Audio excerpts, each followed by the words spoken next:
কোনো কারণে যদি আপনার পিতা আপনাকে তার সম্পত্তি থেকে বঞ্চিত করে বা সে যদি তার সম্পত্তি আপনাকে না লিখে দেয়, সেক্ষেত্রে আপনার করণীয় কী? বা ইসলামী আইনে কী বলে অথবা আমাদের বাংলাদেশের প্রচলিত আইনে কী বলে? আসলে দেখুন, ইসলামী আইন বা আমাদের প্রচলিত বাংলাদেশের যে আইন আছে সেই আইনেও কিন্তু বলছে যে যার যার প্রপার্টি সেই কিন্তু অ্যাকচুয়াল মালিক। তো সেখানে অন্য কেউ আর এই সম্পত্তির মালিকানা দাবি করতে পারবে না।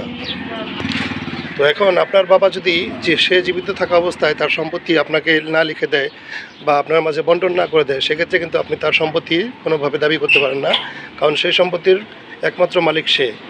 এখন সে যদি মারা যায় তাহলে কিন্তু আপনি তার মারা যাওয়ার পরে যে অনুসারে ভাগ হওয়ার কথা সেই অনুসারে ইকুয়াল অনুযায়ী মানে সমান অনুসারে ভাগ পাবেন। যদি আপনার ভাই থাকে তাদের মাঝে সমান ভাগে আপনি ভাগ পাবেন, কিন্তু সে জীবিত অবস্থায় যদি আপনাকে সম্পত্তি না দেয় তাহলে কিন্তু আপনার কোনো কিছু করার নাই।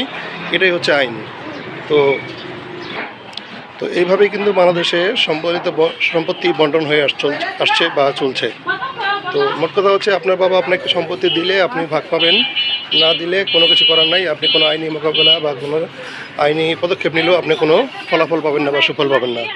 আপনার বাবা আপনাকে দিলেই একমাত্র আপনি সম্পত্তির মালিক হবেন, না হলে আপনার বাবা মারা যাওয়ার পরে আপনি সেটা ইসলামিক শরিয়া মোতাবেক বা বাংলাদেশ আইন যেটা আছে সেই মোতাবেক কিন্তু আপনি তার সম্পত্তির ভাগ পাবেন।